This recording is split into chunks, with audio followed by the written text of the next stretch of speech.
Assalamualaikum warahmatullahi wabarakatuh. Halo teman-teman, di sini saya akan mempresentasikan tentang 20 contoh penerapan atau penggunaan algoritma. Sebelumnya, perkenalkan nama saya Cinta Erisia Putri Harja dengan NIM 14012500038. Saya berasal dari kelas 1A Komputer dan mengambil jurusan Prodi Ilmu Komputer. Algoritma merupakan fondasi fundamental dalam ilmu komputer dan teknologi informasi yang telah menjadi bagian integral dalam kehidupan modern. Secara sederhana, algoritma dapat didefinisikan sebagai langkah-langkah logis atau sistematis yang dirancang untuk menyelesaikan suatu permasalahan atau mencapai suatu tujuan tertentu. Dalam konteks komputasinya, algoritma berperan sebagai blueprint atau cetak biru yang menentukan bagaimana komputer memproses data dan menghasilkan output yang diinginkan. Dalam beberapa dekade terakhir, perkembangan teknologi digital yang sangat pesat telah membawa algoritma ke berbagai aspek kehidupan manusia. Contoh sederhananya yaitu mencari informasi lewat internet, berbelanja online, hingga aplikasi kompleks kecerdasan buatan atau sekarang yang lebih disebut dengan AI. Pembelajaran mesin dan analisis big data semuanya bergantung pada algoritma.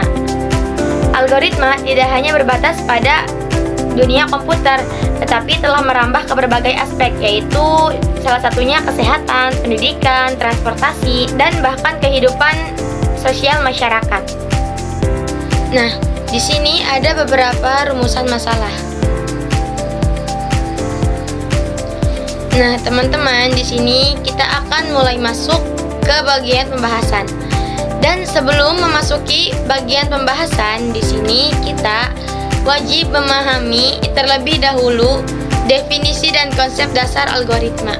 Nah, sebelum memasuki definisi dan konsep dasar algoritma, di sini kita akan membahas terlebih dahulu apa itu sejarah algoritma dan pemrograman.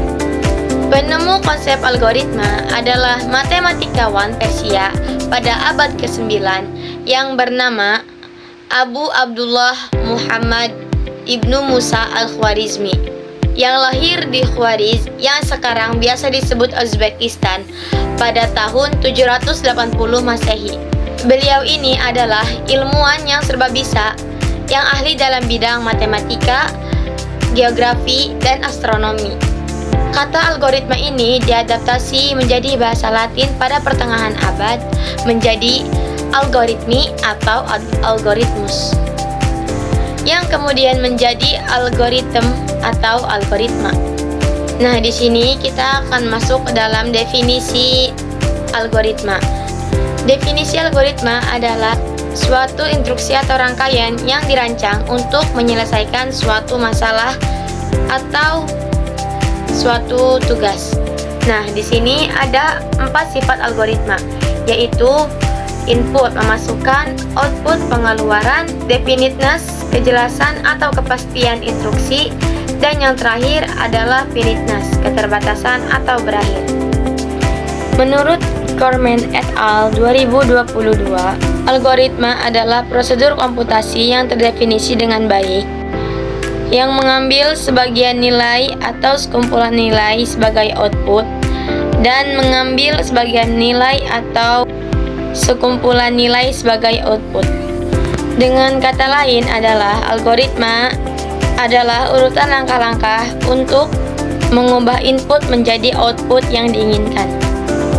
Dan menurut Knuth 2011 dalam karyanya yang monumental The Art of Computer Programming menekankan bahwa algoritma harus memiliki karakteristik tertentu, yaitu finiteness, definiteness, input, output, dan effectiveness.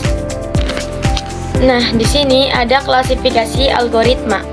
Algoritma dapat diklasifikasikan dalam beberapa kriteria. Pada 2011, Sedgwick dan Wayne mengklasifikasikan algoritma berdasarkan paradigma desainnya, seperti algoritma divide and conquer, algoritma greedy, algoritma dynamic programming, dan algoritma backtracking.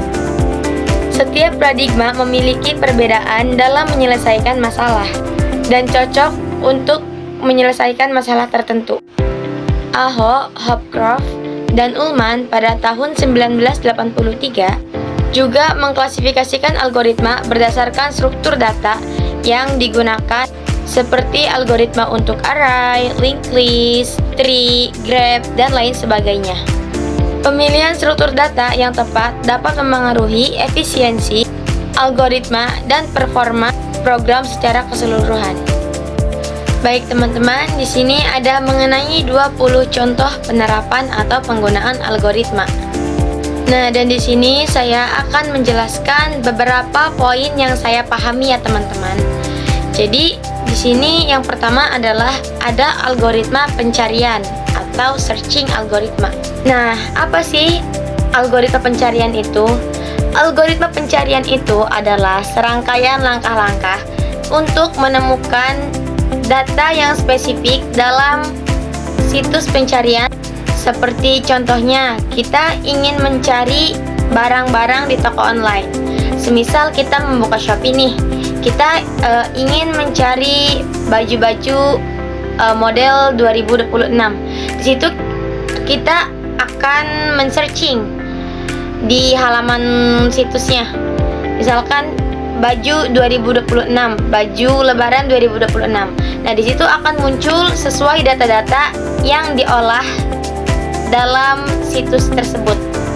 Dalam metode dasar seperti pencarian linear atau linear search dalam memeriksa satu persatu. Dan pencarian binary search, yaitu memotong separuh data, serta metode AI seperti hill climbing untuk optimasi dengan tujuan efisiensi tergantung data yang digunakan. Nah, yang kedua adalah algoritma pengurutan atau yang disebut sorting algoritma. Apa sih algoritma pengurutan itu? Algoritma pengurutan itu adalah metode sistematis untuk menyusun angka, huruf, dan lain-lain dari tidak teratur menjadi teratur, entah itu naik ataupun menurun, agar mudah dicari dan diproses dengan cara membandingkan atau menukar elemen tertentu. Contohnya meliputi bubble sort, weak sort, selection sort, match sort, counting sort, dan radix sort. Masing-masing dengan efisiensi waktu dan memori yang berbeda untuk berbagai kasus data.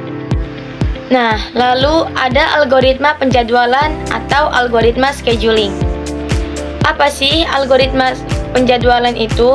Algoritma penjadwalan itu yaitu sekumpulan aturan untuk menentukan tugas atau proses mana yang akan dieksekusi pada waktu tertentu untuk mengalokasikan sumber daya secara efisien, seperti CPU dalam waktu operasi atau waktu eksekusi tugas dalam produksi, dengan tujuan mengoptimalkan kinerja sistem seperti utilasi CPU, throughput, dan waktu tunggu, menggunakan berbagai metode seperti FCFS, FJS, priority scheduling, dan round robin. Lalu yaitu algoritma caching. Apa itu algoritma caching?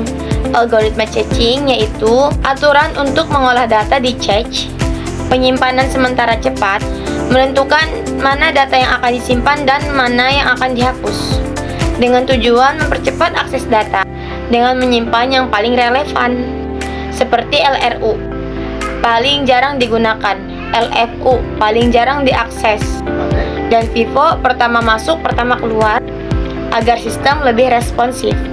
Nah, lalu di sini ada algoritma optimasi. Apa itu algoritma optimasi? Algoritma optimasi adalah metode atau prosedur matematis untuk menemukan solusi terbaik, optimal, dari suatu masalah dengan memaksimalkan atau meminimalkan fungsi tertentu, seringkali di bawah batasan tertentu, dengan tujuan untuk membuat proses atau sistem menjadi lebih efisien, efektif, dan hemat sumber daya. Algoritma ini penting dalam sebuah AI atau kecerdasan buatan, machine learning, sistem operasi, dan ilmu data untuk mengoptimalkan kinerja dan pengambilan keputusan. Lalu di sini ada algoritma load balance. Apa itu algoritma load balance? Algoritma load balance adalah aturan untuk mendistribusikan lalu lintas jaringan ke berbagai server agar beban kerja merata, mencegah satu server kewalahan, dan menjaga performa optimal. Metode umum termasuk round robin, giliran, flash connection ke server dengan koneksi paling sedikit, dan variasi berbobot seperti weighted round robin sesuai kapasitas server. Nah, lalu di sini ada contoh flowchart. Apa itu hubungan flowchart dengan 20 contoh penerapan atau penggunaan algoritma? Flowchart atau bagan alir memiliki hubungan yang sangat erat dengan 20 contoh penerapan atau penggunaan algoritma. Jika algoritma adalah rencana di dalam kepala dan pemrograman adalah cara bicara komputer, maka flowchart adalah peta visual yang menghubungkan keduanya. Baik teman-teman, di sini adalah kesimpulannya. Dampak nyata dalam 20 bidang kehidupan, algoritma adalah mesin penggerak di balik hampir semua layanan digital yang kita gunakan saat ini.